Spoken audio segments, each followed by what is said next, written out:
हमारे वेदांत शास्त्र में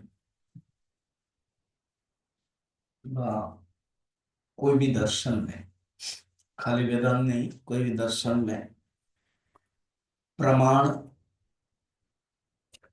को ही प्रमाण माना गया है ज्ञान प्राप्त करने के लिए। उसका नाम भी दिया जाता है प्रमाण विचार। तो कोई दर्शन सिर्फ दो प्रमाण मानता है, कोई तीन प्रमाण मानता है, कोई चार प्रमाण मानता है। तो जो वेदांत है वो छह प्रमाण मानता है। जो छह प्रमाण है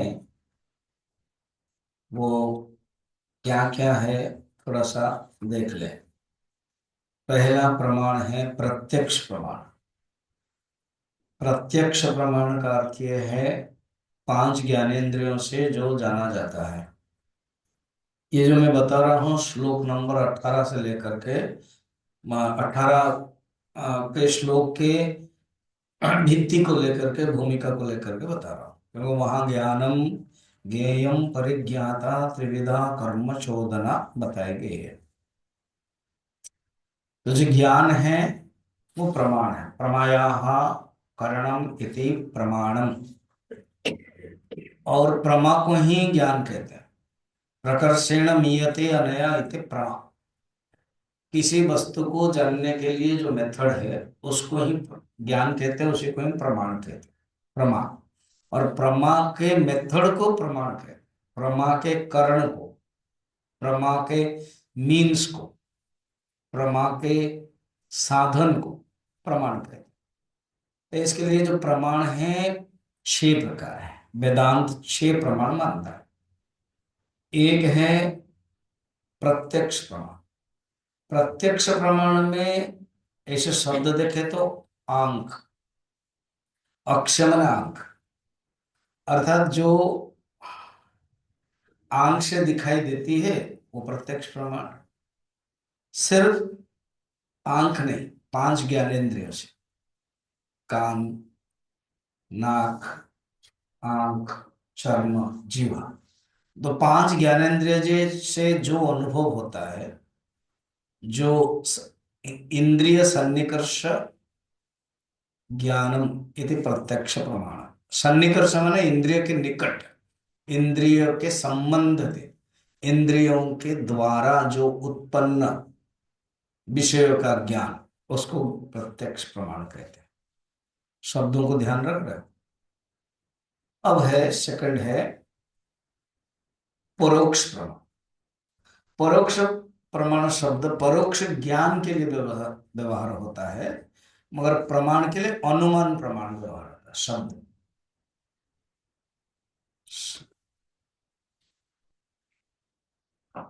कुछ कुछ ना टेक्निकल शब्द, जैसे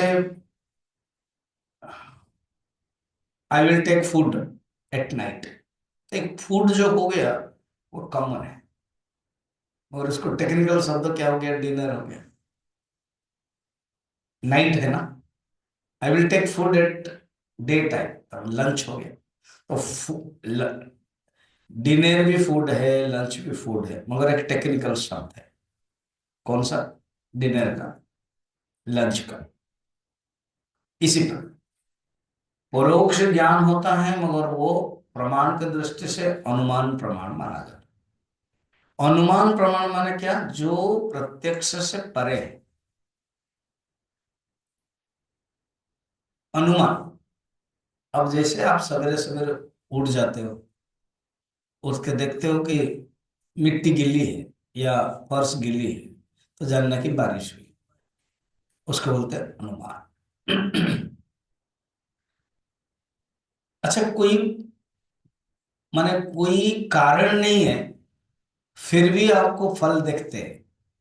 समझ लो, कोई कारण नहीं है फिर भी आप फल देखते हो। फल आपको नहीं दिखाई देता, मगर है, उसको बोलते हैं अर्थापत्ति प्रमाण। तीन अर्थापत्ति। जैसे देवदत्त कहता है कि मैं दिन में नहीं खाता।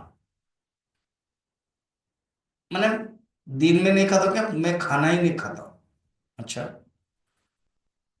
खाना नहीं खाता हूं, मगर कितने दिन से नहीं खाना खाते हो ना? 1 महीना 2 महीना, तो पतला होना चाहिए ना, वरन तो मोटा ही हो रहा है। इसका अर्थ क्या है? वो रात में खाता है, तो उसको बोलते अर्थापत्ति प्रमाण। अभी समझ में है? एक आदमी गया डॉक्टर के पास, डाइटिशियन बोलते हैं उसके पास। कहा कि वो वजन कम करने के लिए मेथड क्या है? ना सिर्फ 2 ही रोटी खाना और एक ही सब्जी लेना, ठीक है, और 15 दिन के बाद आना, जरूर कुछ हो। वो आया, वजन किया, तो देखा कि बढ़ गया है। तो ये कैसे हो गया? तुमने सिर्फ 2 ही रोटी खाया और दो सब्जी एक ही खाया, हो गया। मेरा जो कॉमन डाइट है उसके साथ ये खाया मैंने। आपने कहा 2 रोटी और सब्जी खाओ, तो मैंने सोचा इसका एक्स्ट्रा खाना, तो जो मैं खाता था, पूरी, पुलाव, जलेबी सब खाया, इसके साथ ये खाया। इसको बोलते हैं अर्थापत्ति। कारण नहीं दिखाई देता है, मगर फिर भी कार्य प्रकट हो रहा है, तो इसका अर्थ है कारण छिपा हुआ है। ठीक। ये जो गिली वाला एग्जाम्पल में भी अर्थापत्ति में आता है। अब ये पेड़ हिल रहा है, पत्ते हिल रहे हैं, तो इसका अर्थ क्या? वायु, हवा चल रही है, तो ये अनुमान है। अनुमान और अर्थापत्ति ये भाई भाई है, ज्यादा फर्क नहीं। कितने हुए? 3। उपमान। उपमान का अर्थ है एग्जाम्पल। उपमान, जैसे गाय आपने देखा है, ठीक है, अब कहीं जंगल जा रहे हो, वहां पर एक नीला पशु देखा है, तो उसका नाम आपने दे दिया कि नीला गाय। नीला गाय, नील गाय भी होता है ऐसे। तो आपने गाय देखी है और एक नीला पशु है, तो उसके उपमान के दृष्टि से, उपमान के माध्यम से बता दिया ये नीला गाय है। जैसे कोई पशु है जो नहीं जानते, भारत में नहीं अफ्रीका में है, तो ये अलग प्रकार का है, पशु है। तो जो हम जानते हैं, जो हमारे भैंस जैसा है, बस उसका नाम ऐसे देते हैं, उसको बोलते हैं उपमान। उपमान प्रमाण, एग्जाम्पल। 1 2, कितना हुआ? 4। एक, हाँ। और एक है अनुपलब्धि। अनुपलब्धि माने अभाव, चीजें नहीं है, उसको कहते हैं अनुपलब्धि।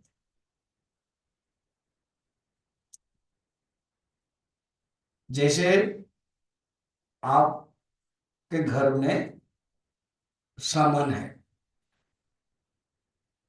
घड़ी है, चाबी है, वो आपको पता है कि वहीं पर ये घड़ी रहती है, चाबी रहती है, तो अभी टेबल पर रहती है, और आपको चाहिए तो बोलते नहीं, यहाँ पर नहीं है, क्योंकि ये पहले उसी में थी, अभी नहीं है।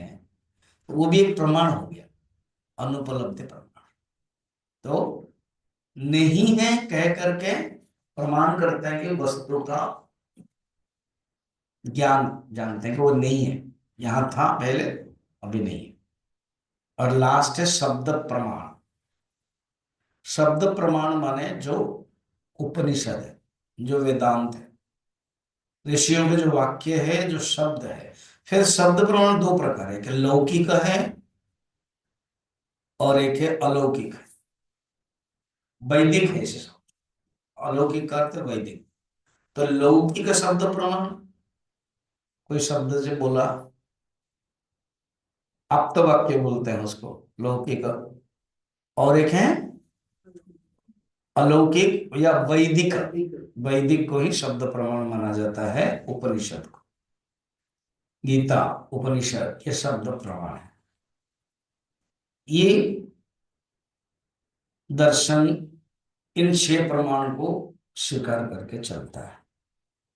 ठीक है, ये टॉपिक जाना। 18 नंबर श्लोक में सेकंड है कर्णम कर्म करते त्रिविध कर्म संग्रह। ये जो टॉपिक था उसमें मैं और कुछ पॉइंट जोड़ना चाहता हूँ। क्या, ये जो कर्म है, ये कर्म, ये जो दायरा है, वो 4 प्रकार के क्षेत्र में ही काम करता है। अर्थात कर्म के जो सीमा है वो 4 प्रकार, या तो कर्म कहां तक आपको कुछ कर सकता है, उसका जो फैक्टर है वो 4 है। एक है उत्पद्य। क्या है? उत्पद्य, अर्थात किसी चीज को अगर उत्पन्न करनी है तो वो कर्म के श्रेणी में आते हैं, उत्पद्य। ठीक है। सेकंड है आप्य, कुछ प्राप्त करना है। अब जंगल में कोई आदमी जा रहा है, देखा कि खान है। अब जैसे उत्तर प्रदेश में कहीं अभी निकल रहा है कोई तेल, तो उसको बोलते हैं आप्य, पहले था, मगर वो कर्म के द्वारा ही निकलेगा, खोदा जाएगा, पहले स्पॉट किया जाएगा, फिर निकलेगा। अब जैसे गैस भी निकलता है जो समुद्र से, रेगिस्तान में जो तेल भी निकलता है, वो सब आप्य में आता है। आप्य, आप्य माने क्या? प्राप्य, प्राप्त करना, अटेन, गेन। ये कर्म के क्षेत्र में। सेकंड क्या बता, फर्स्ट क्या बताया था? उत्पाद्य। अब उत्पादन करना, फसल है, अपने आप थोड़ी होगा, तो बनाना पड़ता है, उत्पादन करना पड़ता है। इवन हम जो रसोई में भी खाना बनाते हैं, उसके भी उत्पन्न करना पड़ता है। लड्डू बनाए तो अपने आप में लड्डू नहीं बनता है। लड्डू से अगर 3-4 चीजें हैं, बेसन भी है, चीनी भी है, और क्या चाहिए, घी, तीनों अलग अलग रख दिया, कहा कि यही लड्डू है, तो नहीं होता है। तो उसको उत्पन्न करना। ठीक है, ये हो गया। फिर कर्म के क्षेत्र में एक होता है संस्कार्य। संस्कार्य माने प्यूरिफिकेशन। अब जैसे सोना था, जंग जंग मिले, खान में मिला, तो उसको फिर प्यूरिफिकेशन करना पड़ा। जो मिट्टी है, बॉक्साइड है, वो था, उसको प्यूरिफिकेशन किया, स्मेल्टिंग किया, तब बना अल्युमिनियम। फिर आयरन ओर था, बना आयरन एंड स्टील, उसको बोलते हैं संस्कार। ठीक है। फिर कर्म के क्षेत्र में विकार्य, चौथा। विकार्य माने विकार होना, मॉडिफिकेशन होगा, चेंज होना, विकार। अब जैसे हम प्लास्टिक चेयर में सब बैठे हुए हैं, इसका अपना रॉ मटेरियल है, उसको अलग था, अभी विकार किया गया, चेंज हो गया। कुछ चीजें हैं आप कुछ करोगे नहीं फिर भी विकार हो जाएगा, उसका नियम है मॉडिफिकेशन। विकार माने चेंज। संस्कार और विकार में फर्क क्या है?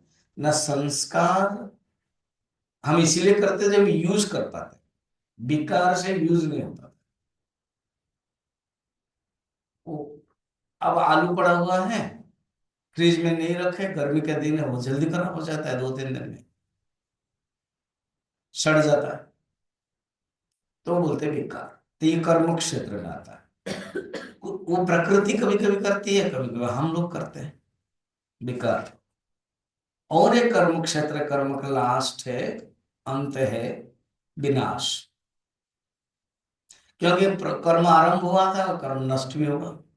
ज्यादातर इन 4 को ही बताते हैं, विनाश को बताया नहीं जाता है, मगर इसको आप समझने के लिए बोल भी सकते हो कि कर्म के जो लास्ट है वो विनाश तक ही है। आरंभ किया है कर्म, तो विनाश तक ही जाएगा। ये है कर्म के बारे में वर्णन है। कल हम लोगों ने, अब मैं डायरेक्ट टॉपिक को आ रहा हूं। कल हम लोगों ने अलग अलग कर्मों के बारे में बताया था, जो क्रियमाण कर्म, फिर संचित कर्म, फिर प्रारब्ध कर्म। अब मनुष्य का प्रारब्ध कर्म जो है ना, वो भोग के बिना वो हटेगा नहीं, भोग करना ही पड़ेगा। अच्छा, हम अपना जो कर्म है, कोई गलत मनुष्य किया है, सरकार को, आइन को, जिसने जिसको मारा है उसको, परिवार को ठग सकता है, मगर जो प्रारब्ध कर्म है वो किसी ना किसी रूप में आएगा। एक एग्जाम्पल सुनो। गीता प्रेस गोरखपुर में एक कहानी थी। दो माने एक मित्र, एक सोना का जब व्यापार है, दोनों ही काम करते थे।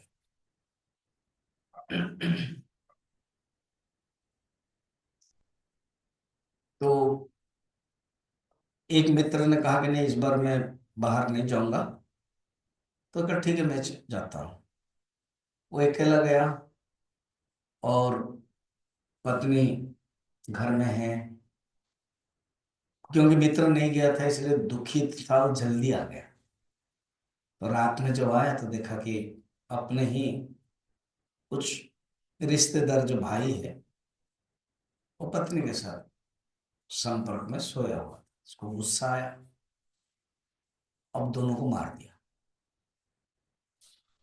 आंगन में। अपने ही घर के जो आंगन है, घर के उसमें दोनों को गाड़ दिया।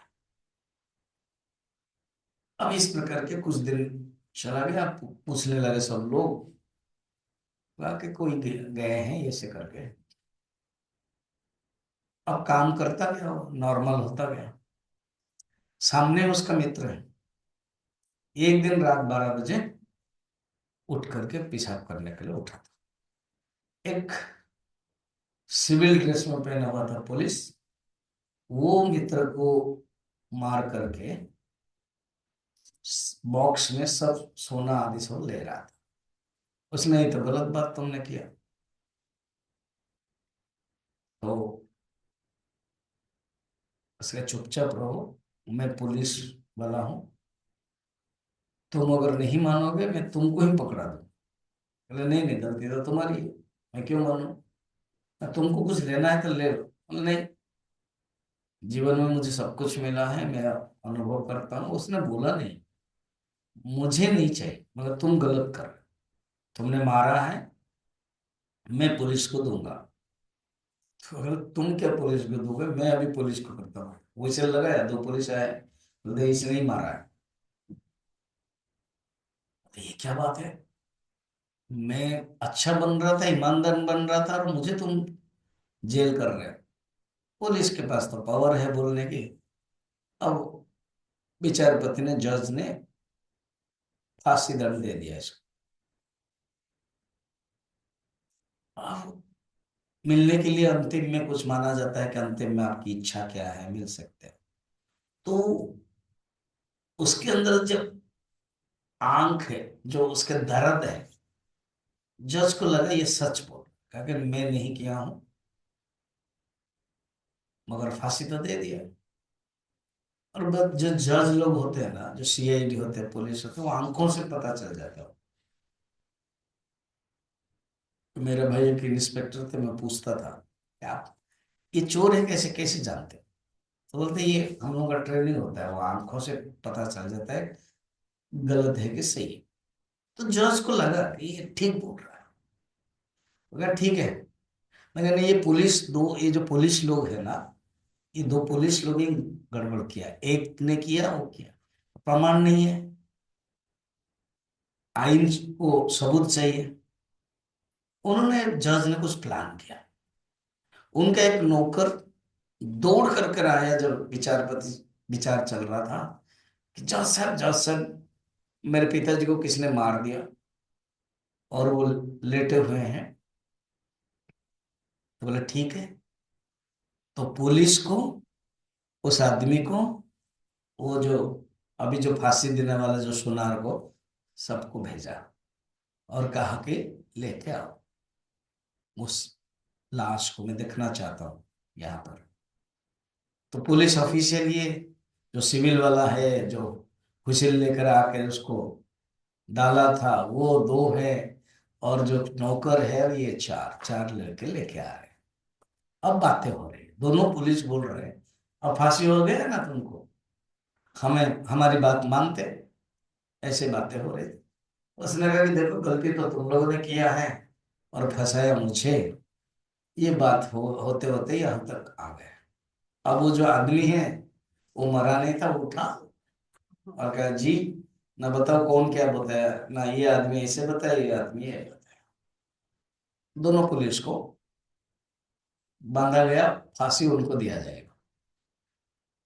अब कहा ठीक है, इस मामले में तुमने गलती नहीं की, मगर ये बताओ, मैंने कभी भी जिंदगी में गलत फैसला नहीं देता।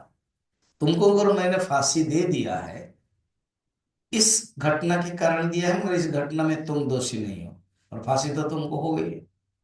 मेरे दिमाग में आया और मेरे कलम से आया, मैंने कलम भी तोड़ दिया। सच सच बताओ, ऐसे कुछ है तुम्हारा अतीत जीवन में, तुमने कुछ गलती किया है? कहानी तो मैंने बता दिया था आपको। उसने सच सच बताया। 20-25 साल पहले मेरी पत्नी और मेरे संपर्क के भाई के साथ संबंध देख करके मैं मार दिया। वो अभी पुलिस को भेजा गया, घर खोदा गया। सच सच है। तो फांसी अभी दोनों को ही होगा, पुलिस वालों को भी होगा और इसको भी। कहने का मतलब क्या था?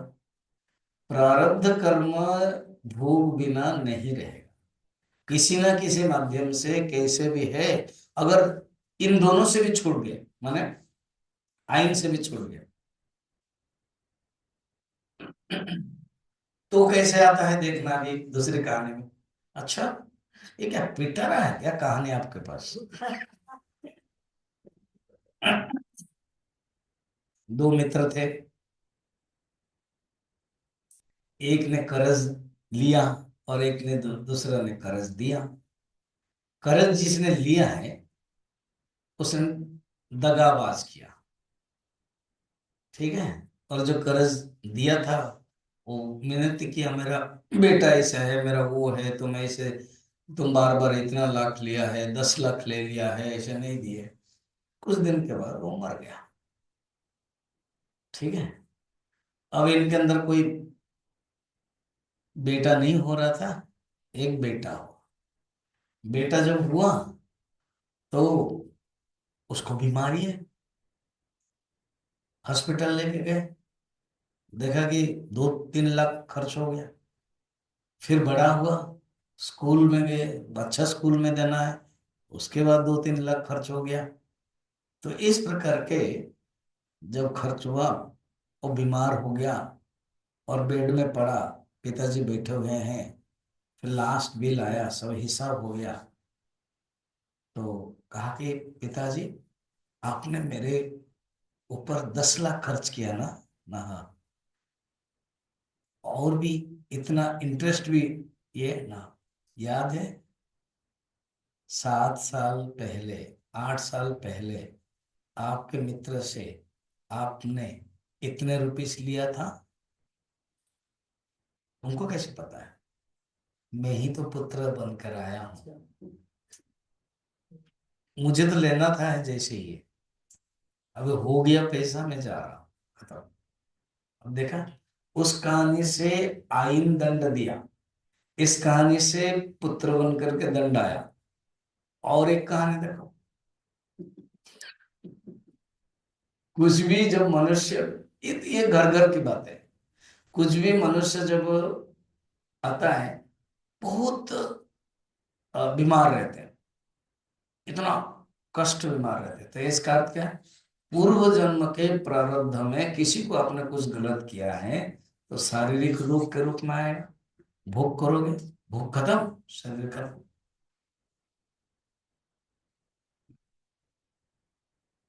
ठीक है ना। कल मैंने कहानी बताई थी वो साधु के बारे में, बताई थी ना, नहीं बताई थी? तो जो पेड़ पे सारी कहानियां थी कौन सा हे भगवान, अरे वो जो कृष्णा कृष्णा बोलते थे उनका आपको थोड़ा सा हिंट देना पड़ेगा ना स्वामी जी। याद आ गई? हाँ क्या? एक और सुनाई दूं, वो तो अलग थी। अच्छा वो अलग थी। वो कनेक्ट नहीं है। इमली के पेड़ वाली। इमली के पेड़, ये की भुट्टा अभी नहीं है।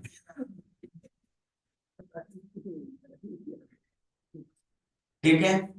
प्रारब्ध कर्म किस प्रकार के होता है देखो। अच्छा, प्रारब्ध हमने बताया था तीनों ही, क्रियमाण कर्म, संचित कर्म और प्रारब्ध कर्म तीन प्रकार के होते हैं। एक होता है अनुकूल, और एक होता है प्रतिकूल, और एक होता है मिश्र। अच्छा, एक के लिए अनुकूल होगा, दूसरे के लिए प्रतिकूल। जैसे मैं बता रहा हूं,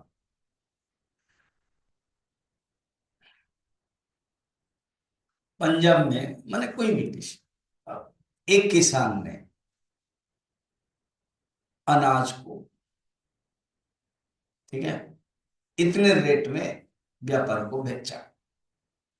आज ही बेचा, और गवर्नमेंट ने जो रेट था वो बढ़ा दिया। फायदा किसको हो गया? जिसने खरीदा। तो प्रारब्ध उसके लिए अनुकूल हुआ, और इसके लिए क्या हो गया? अभी समझ में आया? किसी के लिए अनुकूल होता है, किसी के लिए प्रतिकूल होता है। दूसरा के एग्जाम्पल, एक आदमी नदी के किनारे बैठा था, देखा कि एक बॉक्स पानी में आ रहा है, तो गया और बॉक्स को पकड़ा, तो देखा उस बॉक्स में बहुत धन है, सोना है। खुश हो गया, आकर के रखा। तो जो प्रारब्ध है वो अपने आप कोई इच्छा नहीं की थी उसने, अपने आप उसको मिला। परेच्छा प्रारब्ध अनुकूल। वो उसका मित्र पड़ोस का देखा कि इसको बॉक्स मिला, पत्नी तो रह नहीं सकते ना, वो बोल ही देंगे। तो उसकी जो पत्नी का, तुम भी जाओ, तुम भी नदी में बैठो, और तो कुछ ना कुछ हो मिलेगा। वो बैठा, सचमुच एक काला चीज आया। तो काला चीज आया तो उसको पकड़ा, तो देखा कि वो भालू था। भालू ने उसको काटा। अब ये भी प्रारब्ध है। ये क्या है? परेच्छा प्रतिकूल प्रारब्ध। समझ में आ रही है ना सब? कल जो सब टेक्निकल बताया था, मैं एक एक कहानी बता। परेच्छा, ठीक है। अच्छा, अब है स्वेच्छा अनुकूल प्रारब्ध। क्या? जैसे पति पत्नी ने इच्छा किया कि नहीं हमारा पुत्र होना चाहिए, तो साधु या कोई बताया डॉक्टर ने, तो ये करो, पुत्र भी हो गया। तो स्वेच्छा, स्वेच्छा से अनुकूल मिला, ठीक। और स्वेच्छा से प्रतिकूल होता है। कैसे? भागवत की कहानी, आत्मदेव थे, उसके पत्नी को आम दिया, वो आम ने उसने फेंक दिया, बहन को पुत्र को ले आया, बस स्वेच्छा से लिया, मगर प्रतिकूल परिस्थिति हुआ। बेटा कैसे निकला? धुंधुकारी, खुद मां को ही मारने लगा। क्लियर है? अच्छा, आप इच्छा नहीं करते हो, मगर अनिच्छा सत्य अनुकूल मिलता है। कभी इच्छा नहीं किया, फिर भी आपके अंदर इच्छा नहीं, मगर मिला। कैसे? एक पति पत्नी थे, उनके बेटा नहीं था, कहीं घूमने के लिए जा रहे थे, तो देखा कि जंगल में एक बेटा पड़ा हुआ है। या पति पत्नी है, दरवाजा खोले सवेरे, तो देखा कि बेटा पड़ा हुआ है। होता है कभी जो पत्नी, जिसने माँ ने जो जन्म दिया है, वो छोड़ के चली गई कि वो कर नहीं पा रही। तो ये क्या है? अनिच्छा अनुकूल प्रारब्ध। आपने इच्छा नहीं किया फिर भी अपने आप मिला। बाकी में जो एग्जाम्पल बताया स्वेच्छा से, उसका एग्जाम्पल समझना। उसने इच्छा किया, या तो पूजा किया या तो डॉक्टर के पास गया, व्यवस्था किया। यहाँ पर कुछ नहीं किया, मिल गया। ठीक है। अच्छा, अब परेच्छा व अनिच्छा, परेच्छा या अनिच्छा एंड परेच्छा लगभग थोड़ा थोड़ा समान लगेगा, मगर बारीकी चेंज है। अब परेच्छा प्रतिकूल परिस्थिति देख लो। जंगल में जा रहे थे, डाकू आए, जो आपकी संपत्ति है वो सब लेके चले गए। तो क्या हो गया वो? परीक्षा प्रतिकूल। आपने इच्छा नहीं किया मगर प्रतिकूल परिस्थिति मिली। तो ये ठीक है। बस ये बहुत हो गया। अब आगे बढ़ते हैं। श्लोक नंबर 20। देखिए, इसके कोई अनगिनत नहीं है और कहाँ कहाँ सब याद रहेंगे। अब भगवान कहते हैं श्लोक नंबर 20 क्या? अच्छा, 19 में देखो, भगवान ने खुद प्रतिज्ञा की थी, मैं क्या बताने वाला हूं। क्या बताने वाला हूं कि भगवान ने ज्ञानम, फिर कर्म, फिर कर्ता।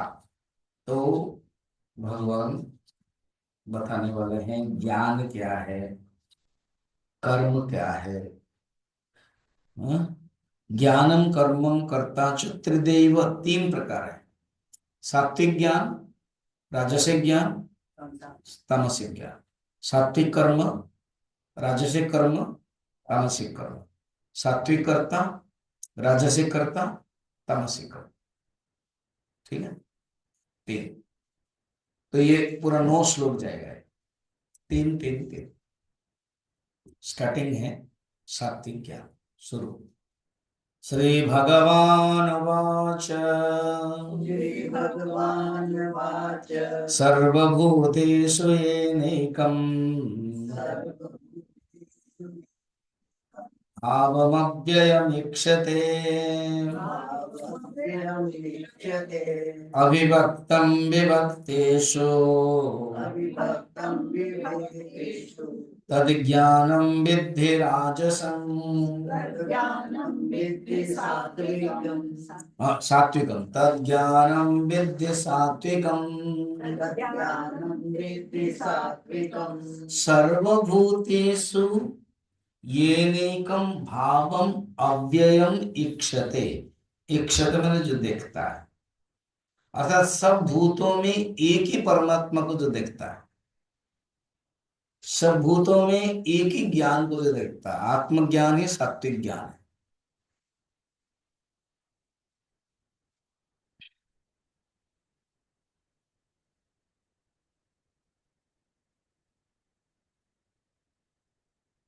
ऋतुध्वज करके एक राजा थे, उनकी पत्नी का नाम था मादलसा।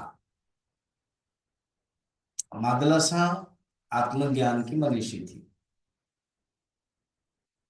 एक से लेकर के 9 पुत्र को जन्म देते ही तुम नित्योसी, तुम बुद्धोसी, इस प्रकार के ज्ञान देते थे। 9 पुत्र सन्यासी बने।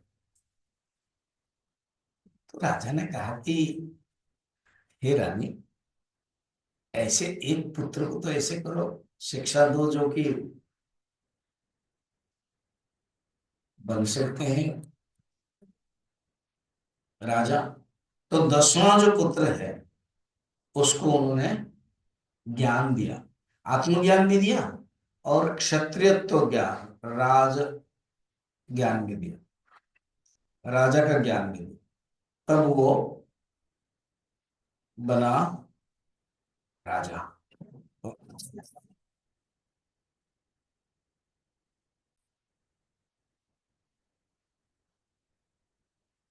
तो उसको बोलते हैं सात्विक ज्ञान, आत्मज्ञान।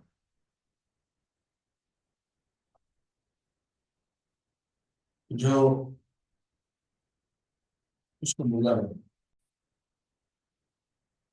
तो आत्मज्ञान उसी को कहते हैं सब भूतों में एक ही परमात्मा को देखना, एक ही आत्मा तत्व है, वो जानना। सर्वभूतेषु येनैकम्। अच्छा, जो भूत है, जो प्राणी है, वो अलग अलग है, विभक्त माने अलग अलग। विभक्तेषु सर्वभूतेषु, उसमें से एक अविभक्त आत्मा है। जैसे पदार्थ अलग अलग है। अभी आप मेरे टेबल में देख रहे हो, वो घड़ी देख रहे हो, दो प्रकार के घड़ी, मोबाइल है, पदार्थ अलग अलग है, और एक ही तत्व समान है। वो क्या है? एग्जिस्टेंस, अस्थि है। घड़ी है, मोबाइल है, टेबल है, लैपटॉप है। तो जो अस्थि है वो ही सत्य है, वो ही आत्मा। जितने विभिन्न पर, कोई बोलेगा मैं परमात्मा नहीं है, बोलेगा मैं भगवान को विश्वास नहीं करता, परमात्मा को विश्वास नहीं करता। तो जो बोलता है कि मैं परमात्मा को विश्वास नहीं करता हूं, उसके लिए क्वेश्चन है क्या? तुम रहते हुए बोलते हो ना नहीं रहते हुए बोलते हो? माने आर यू एग्जिस्टेंट और नॉट? नहीं, मैं तो बोल सकता हूं ना, बस यही है। तुम जिस कारण बोल पाते हो, तुम जिसके कारण जीवित हो, तुम जिसके कारण तुम्हारा अस्तित्व है, उसी को ही तो हम भगवान कहते हैं। तुम मना करते हो कि भगवान को मैं विश्वास नहीं करता हूं, और कोई एक अस्तित्व के कारण है तो तुम खड़े हो बोल पा रहे हो। वही अधिष्ठान, वो एग्जिस्टेंस, वो आत्मा। और वो कैसा है? अव्यय, वो नष्ट नहीं होता है। और एकम, भावम माने यहाँ पर नोशन नहीं है, भावम माने जो रहता, अस्तित्व, जो एग्जिस्टेंस का है ना, वो वो जो अस्तित्व है, वो ईक्षते, जो देखता है, जो अनुभव करता है, उसको कहते हैं सात्विक ज्ञान। केवल अद्वैत दर्शन, अद्वैत ज्ञान में ही यह संभव है, परमात्मा को देखना। देखो, तीन है, जीव जगत ईश्वर। मगर जीव में भी वही तत्व, ईश्वर में भी वही तत्व, और जगत में भी वही तत्व। ईश्वर गुरुरात्मेति मूर्ति भेद विभागिने व्योमवद व्याप्त देहाय दक्षिणामूर्तये नमः। ईश्वर, गुरु और आत्मा, मूर्ति भेद विभागिने। मूर्ति माने शरीर, मूर्ति माने रूप, आकार, वो भेद है।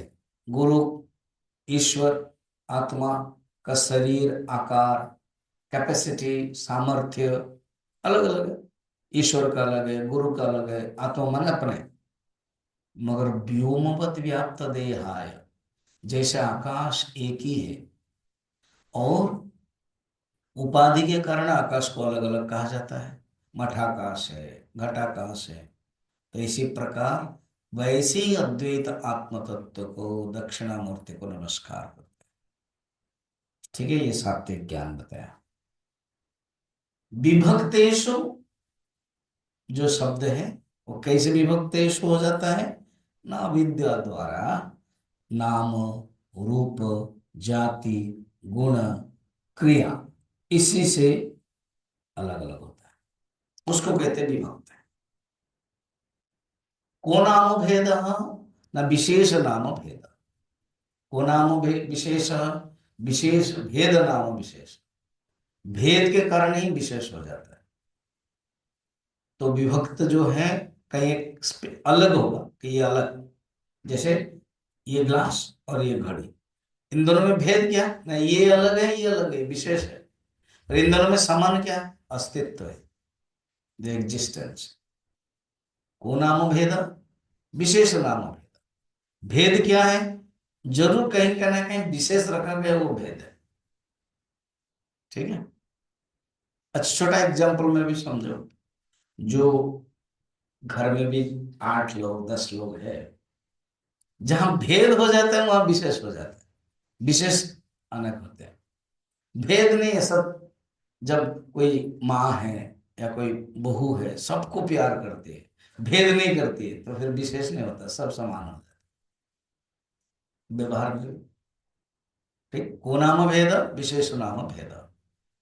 परमात्मा में भेद न, परमात्मा में कोई भेद नहीं, एक ही अव्यय पद है। ठीक। अब राजसिक ज्ञान है, राजसिक देखते हैं, सात्विक ज्ञान के बाद राजसिक। सात्विक ज्ञान को ही प्राप्त करने के लिए मोक्ष को प्रयत्न करना चाहिए।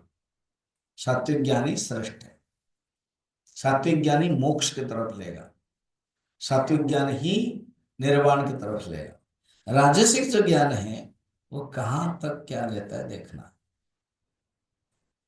पृथक्त्वेन पृथक्त्वेन तो यद् ज्ञानम् पृथक्त्वेन तु यज्ञानम् नानाभावान् पृथग्विधान् नानाभावान् पृथग्विधान् वेत्ति सर्वेषु भूतेषु वेत्ति सर्वेषु भूतेषु तद्ज्ञानं विद्धि राजसम्।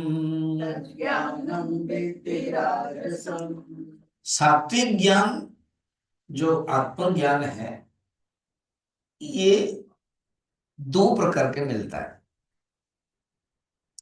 एक होता है कृत उपासक और एक होता है अकृत उपासक। ये क्या होता है समझो। पूर्व जन्म में अगर कुछ किया है तो ऑटोमेटिक आपको ज्यादा प्रयत्न नहीं करना पड़ेगा और मिल जाएगा, उसको बोलते हैं कृत उपासक। अकृत उपासक का अर्थ है जो नहीं किया है, फिर इस जन्म में प्रयत्न करना पड़ेगा, पुरुषार्थ करना पड़ेगा। अब कृत उपासक है एग्जाम्पल एक सुनो। एक कहानी है संत के, वो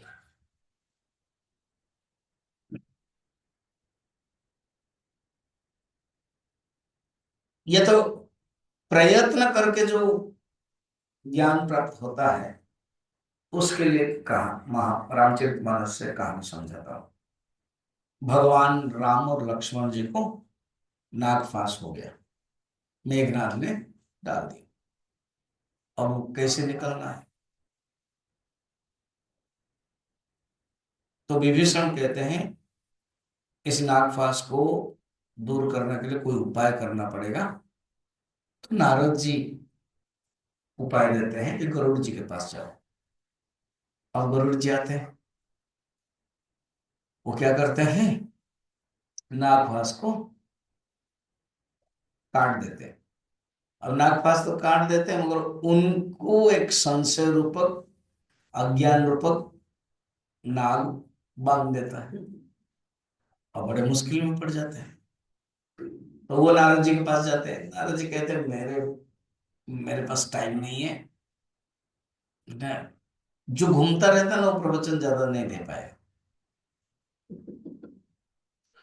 इसलिए हम क्या करते हैं घूमते फिर रुक जाते हैं। मुझे बार बार अभी फोन आ रहे, आप जैसा व्यक्ति प्रयागराज क्यों नहीं जा रहे, मतलब हो गया बहुत कुछ हो गया, अब चुपचाप रहो। ठीक है, नारद जी ने कहा नहीं, अब शिव जी के पास जाओ, चुपचाप बैठे हुए हैं वहां। शिव जी ने सोचा ये इसके पास बहुत अहंकार है गरुड़ के पास, इसलिए उन्होंने कहा एक काम करो, खगई जाने खगई के भाषा। तो काकभूषुंड के पास आए। तो काकभूषुंडी नील पर्वत में रहते थे, नीलगिरी। वो कहते हैं आपके नील पर्वत में पहुंचते ही गरुड़ जी कहते हैं मैं जो स्नान किया तड़ाग में, तड़ाग माने तालाब में, उसी से ही मेरे आधा संशय नष्ट हो गया और आपको देखा और आपने जब आत्मज्ञान बताया मैं मुक्त हो गया। ये जो एग्जाम्पल हमने दिया, ये अकृत उपासक माने प्रयत्न करना पड़ा, बिना प्रयत्न में नहीं मिलेगा। नारद जी के पास गए, शिव जी के पास गए, शिव जी ने सोचा कि ये तो पक्षी हैं और इनके अहंकार को नष्ट होना चाहिए, काकभूषण के पास भेजा। अब एग्जाम्पल देता हूं कि बिना प्रयत्न में भी कैसे मिलता है, पूर्व जन्म में अगर प्रारब्ध स्ट्रांग है। एक दक्षिण भारत में एक संत थे, गृहस्थ संत गोपाल पंत। उनके एक बेटा का नाम था ज्योति पंत। ये सब नाम नहीं सुने होगा। तो बचपन में पढ़ता ही नहीं था वो। एंड एक दिन गुस्से में बच्चे को बोलते निकल जा। तब ज्योति पंत निकल गए, मगर सरल थे। एक गणेश मंदिर देखा, गणेश मंदिर में जाकर के वहां बैठ के ध्यान करने लगे, एकाग्र चिंतन। देखो कैसे कैसे आता है। गणेश जी तुरंत प्रकट हो गए, बोले ये क्या चाहिए ना। मुझे पिताजी गुस्से में करते थे, मैं पढ़ता नहीं था, मुझे आप ज्ञान दीजिए। और मैं पिताजी बोलते थे कि जब तक तुम आत्मज्ञान नहीं प्राप्त करोगे तो तुम्हारा मुक्ति नहीं है। वो आत्मज्ञान मुझे दे। गणेश जी ने कहा कि देखो, तुम्हारे लिए आत्मज्ञान देने के लिए कोई एक गुरु है, और वो गुरु खुद आएंगे। मैं केवल तुम्हें मदद कर देता हूं, करके तुम्हारा जीव निकालो। तो जीव निकाल, उसमें ओम लिख दिया गणेश। अभी जाओ, वेद व्यास जी तुम्हारे लिए गुरु है, वो खुद आएंगे और तुम्हें आत्मज्ञान देंगे। चलो ठीक है। बड़े इंटरेस्टिंग कहानी है। हाँ ना तो बोलो। मैं इतना बढ़िया से बोल रहा हूँ, अब हाँ ना भी नहीं बोलोगे। अच्छा, वो फिर जिसके जीव में ओम लिखा गया है और गणेश जी ने लिखा है और कह भी दिया कि वेद व्यास जी आएंगे, उसको कोई क्या चिंता है। तो वो क्या किया, पेशवार के राज्य में उनके मामा रहते थे, मुनीर थे। पेशवार जो राजा के मुनीर थे, घूमते घूमते उनके पास आ गए। हर कोई मामा ना भांजा को प्यार करता है, तो उसको याद आ गया कि मामा के पास चला जाओ। जहां भी पिताजी माताजी का गुस्सा था, मामा ही बेटर है। तो मामा के पास रहे। छोटा सा बच्चा ही, ज्यादा बड़े नहीं हुए। एक दिन मामा बहुत दुखी हो रहे, हिसाब किताब कुछ कर रहे, हो नहीं रहा। क्या हो रहा है ना, राजा ने इसे ऐसे दिया है, हिसाब में ठीक नहीं जम रहा है। मैं चिंता मत कीजिए, मैं क्या, आप मुझे दीजिए हिसाब खाता। तो गणेश जी की कृपा है, तो पूरा टिप टॉप सब लिख दिया और बढ़िया हो गया। राजा भी खुश, एंड ये जो मुनीम है वो भी खुश। तो कुछ दिन रुके, फिर सोचा कि मैं तो यहाँ पर, वो राजा भी बुलाया, वो कैसे तुमने कर लिया ना, मेरा एक भांजा आया है। भांजे को बुलाया, भांजे को बताया कि तुम नौकरी करो, यहाँ छोटा सा बच्चे हो, नौकरी करो। उसने कहा नहीं, मैं आत्मज्ञान प्राप्त करने के लिए आया हूँ, मैं नौकरी करने के लिए नहीं आया। एक दिन रात में वो भाग गए और काशी आ गए। मणिकर्णिका घाट में बैठे ओम का जप कर रहे थे। उनको पता है वेद व्यास जी आने वाले हैं। सचमुच एक दिन वेद व्यास जी आए, उनको आत्म तत्व का ज्ञान दिया और मुक्ति हो गई। ठीक हो गया ना। वो स्टन इसमें क्या है, कुछ परिश्रम नहीं करना पड़ा, ऑटोमेटिक सब मिलता है। अब कभी कभी ना, सब मिलने के बावजूद भी बेकार होता है। हाँ, एग्जाम्पल सुन लो, कहानी सुन लो। महाभारत की कथा। धृतराष्ट्र हमेशा ही दुर्योधन के प्रति आसक्ति, मोह, तादात्म्य, लगाव के कारण दुखी भी होते थे, मुश्किल भी होता थे, बदनाम भी होता था। जब जब मनुष्य दुखी होता है तो कोई उपदेश चाहिए। तो विदुर जैसा ज्ञानी है, खुद धर्मराज के अवतार है, वो उपदेश देते थे। और विदुर जी दासी पुत्र है, छोटे भी है। तो एक दिन धृतराष्ट्र ने कहा, क्या, जब जब तुम क्लास लेते हो, प्रवचन देते हो, बड़ा अच्छा लगता है, आप लोगों को भी। उसके बाद क्या हो जाता है अलग बात है ना। तो उन्होंने कहा कि मैंने सुना बिना आत्मज्ञान से मनुष्य शांति नहीं मिलेगी, तो मुझे आत्मज्ञान। विदुर ने कहा कि ठीक है, एक तो नियम के अनुसार मैं एक दासी पुत्र हूं, आत्मज्ञान कोई ब्राह्मण कोई गुरु देते हैं, मैं आपका गुरु नहीं हूं, और मैं छोटा भी हूं, मगर मैं सनत कुमार को आह्वान करता हूं और सनत कुमार आपको ज्ञान देंगे। सचमुच बुला गया, सनत कुमार आ गए। सनत कुमार ने जो वेदांत आत्म तत्व का ज्ञान दिया, उसको महाभारत में कहते हैं सनत सुजातीय, जो मैंने आप लोगों को लिया था, याद है? आप बोलोगे कभी पूर्व जन्म में लिया होगा। नहीं नहीं लिया था। तुझे याद है कि नहीं? हाँ?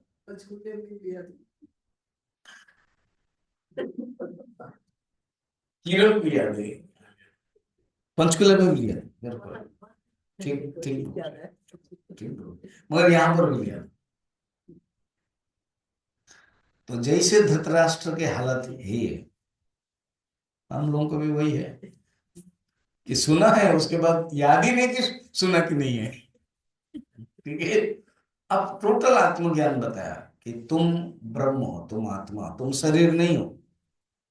तुम जो सोचते हो मैं मरूंगा, ये प्रमादा तो वही मृत्यु हो, इसको बोलते हैं आत्मज्ञान।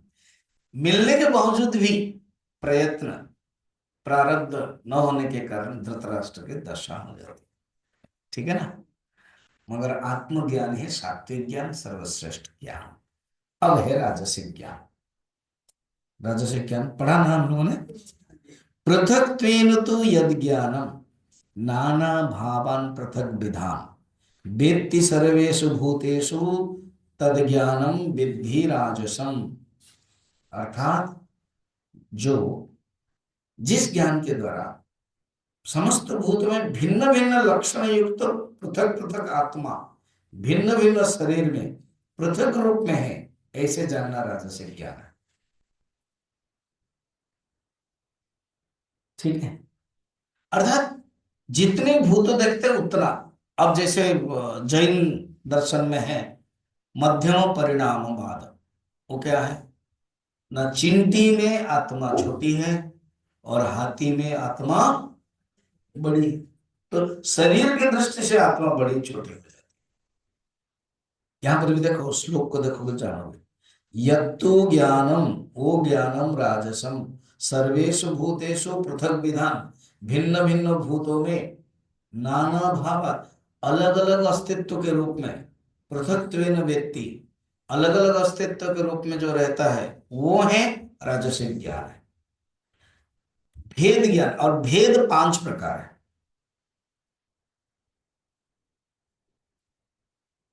मतलब 5 प्रकार के क्या क्या? एक है जीव जीव भेद, जीव जीव भेद। और एक है जीव ईश्वर भेद। समझने के लिए, इजी करने के लिए जीव को आप रखोगे, है ना, तीनों करोगे। जीव जीव भेद, जैसे अभी हम लोग जीव है, तो सब अलग अलग भेद है, शरीर के दृष्टि से, मन के दृष्टि से, आत्मा की दृष्टि से एक ही है। अभी उसको आत्म माने सात्विक ज्ञान है, उसको छोड़ दो। तो जीव जीव भेद जो ऐसे समझता है ना, उसको कहते हैं राजसिक ज्ञान। तो भेद 5 प्रकार है। जीव जीव भेद, जीव ईश्वर भेद, जीव जगत भेद,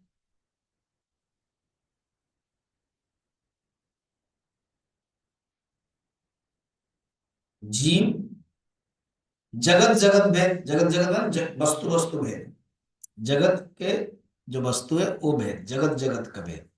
और जगत ईश्वर भेद, 5 भेद हो गया। ऐसे जो भेद ज्ञान में है वो तार्किक लोग 5 प्रकार के भेद ज्ञान मानते हैं। इसी को ही कहते हैं क्या? राजसिक ज्ञान। और वो पृथक है। आत्मा, वो आत्मा एक नहीं मानते, मतलब आत्मा अनेक अनेक। उनकी युक्ति क्या है ना? आत्मा, अगर आत्मा एक होता है ना, उनका युक्ति, तो फिर सब अपने, सबके मन को जान सकते थे, सबके सुख दुख दूसरा भी जान सकता था। मेरे सुख दुख आप जानते हो, आपका सुख दुख मैं जान सकता हूं, क्योंकि आत्मा एक ही है। उनका तर्क है। मगर वेदांत का तर्क क्या है? अरे बाबा, आत्मा एक ही है, मगर आत्मा से उपाधि जब संलिष्ट हो जाता है तब वो जीव बन जाता है। वो जीव अलग अलग है, अंतःकरण अलग है। ये बताया गया है। तो ये राजसिक हो गया। अब है तामसिक। देखिए तो आज ये और एक तामसिक देख लेते हैं। यत्तु कृष्णावदे कस्मिन् कार्ये सक्तमहेतुकम् अतत्त्वार्थ बदल्पं च तत्तामसमुदाहृतम्।